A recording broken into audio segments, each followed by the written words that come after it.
Jeffrey is like the worst kind of friend. He'll encourage you to procrastinate, to miss your deadlines because he wants you to play video games or smoke weed with him. Jeffrey, I am sick and tired of being a loser. I don't want to stay broke anymore, Jeffrey, but he won't listen. And he makes fun of you when you're trying to be productive. Adonis. Adonis is a fantastic friend to have. He will make sure that you are living to your potential.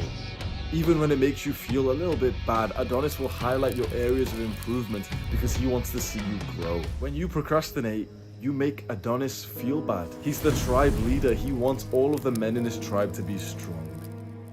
Procrastination is one of a young man's biggest problems. Your ability to do work is absolutely crucial to developing yourself, increasing your income, and becoming more masculine. You want to know what the secret, I'm not going to waste your time, you want to know the secret to overcoming procrastination, which pretty much everyone else misses: your mental health. It's your mental health that controls your productivity, and no one else talks about this. It's your mental health that controls how successful and focused you can be on your work. Now you might be thinking, Hamza.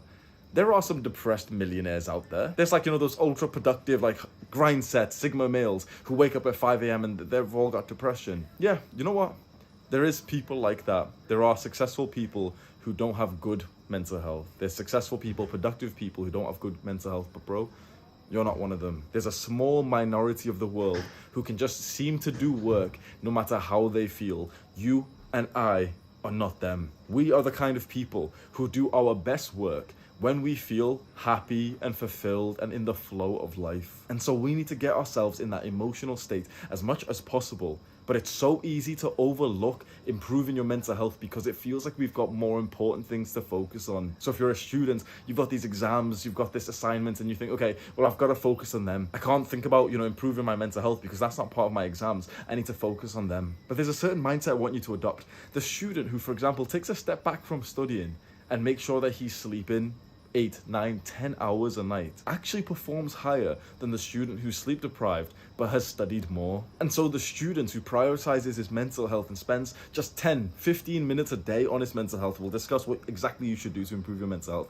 That student who spends just 15 minutes a day improving his mental health will score higher grades than the student who wants to save every single minute so that he can keep reading the same book and what's the shit, what is it, sticky notes and highlighting paper. Shut the fuck up, bro. You're not that, well, I don't have 15 minutes to waste because I've got to highlight my notepad. Shut up, bro. The overwhelming majority of people, especially young men, overlook their mental health. I want you to have this in mind right now. This is my total belief.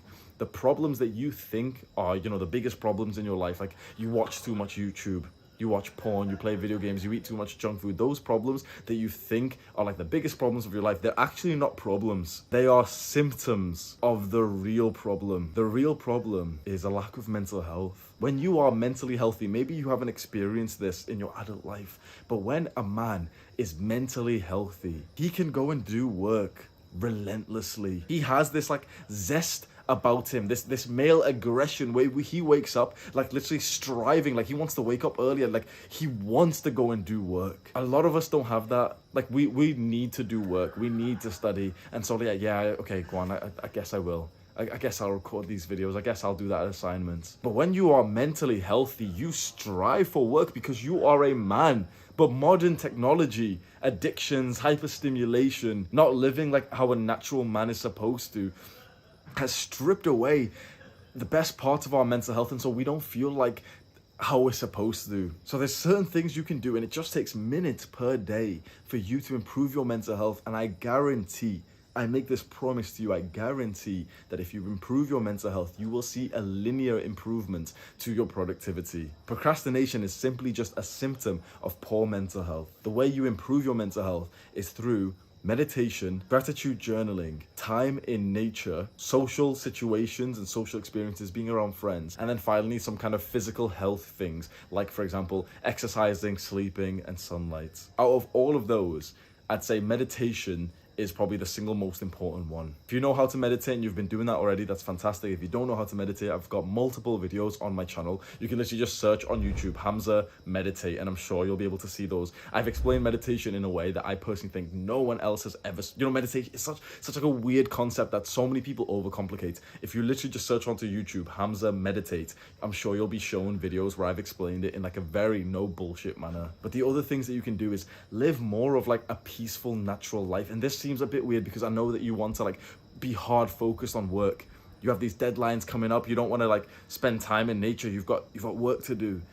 But you've got to realize that sometimes taking a step back from that work to prioritize your health is actually the more productive thing, because that will lead you to actually stop procrastinating. Put it this way, the reason why you procrastinate is because your brain and your body feel and know that you actually can't do that work right now. Does that make sense? You procrastinate because you literally, like, think about it, it's like a symptom, it's like a sign from your brain and your body. No, we can't do that work right now, and so that's why we feel so much resistance to it. But other times, there's times when you don't procrastinate and you totally feel like you can do that work right now, and so you do it. You procrastinate because your brain and your body aren't ready to do that task because you're not mentally healthy right now. You need to take some time away from social media, including YouTube. You know this is fucking real when a YouTuber is telling you to get off YouTube. I really, really want to see my channel grow, but more than that, I want to see young men improve their mental health. Journaling is also a fantastic practice that you can do for your mental health, and a lot of young men don't utilize this. It's such a good skill. I want you to think right now, think of like, the black and white pictures of like the strong masculine men of the 1900s, the 1800s, all the presidents, and Thomas Edison, like those kind of masculine men. Just think about it. All of them had journals. Why? Because in the modern day, we think a man with a journal is kind of gay, don't we? Oh, he's got a diary. And yet, journals of strong men have been passed down through the ages. Why? Because we have such intrinsic, such deep thoughts that need to be analyzed, that we need to put like some conscious thought into like thinking about. And it's too hard to just keep all of that just mumbled up in your brain. You need to put some things down on paper. And I know what you're thinking, okay, well, maybe I'll write some things down on my computer. And you can do that, and that is some progress. But the realest progress in journaling comes when you specifically write down on paper. There's something specific about putting your thoughts onto paper and not on a computer. I have to give this advice every time I talk about journaling, because the majority of young guys who hear it and want to take this advice, they want to take the lazy route, and they're like, oh, well, I'll journal on my phone. Nah, texting and writing on your computer, it's too fast, it's too fake, it's too like computerized. You need to grab a pen, even if your handwriting shit, even if you're like, oh, but I don't writing, shut the fuck up. Grab a piece of paper, write down what your brain is obsessed about, write down what your brain is currently thinking about. Just ask yourself, okay, what has taken most of my thoughts over the last day? What kind of thoughts have I had? Write a few of them down and analyze them, think about them. You'll find that as you think and journal about your deep thoughts, it will kind of feel like, how when you have earphones, like wired earphones, and you put them into your pocket and then they're all tangled up? How journaling feels is like those tangled up earphones are kind of like your thoughts before you journal. Journaling feels like you're kind of opening up those earphones till eventually you've just got like the straight line earphone, like the untangled earphones. As soon as you journal, 1 second. My fucking candle just died. As soon as you really commit yourself to journaling and you feel that sort of untangling effect in your brain, you'll never want to stop. You procrastinate because of your mental health. Do the hard work, especially when you don't feel like it. Mwah. You procrastinate, bitch.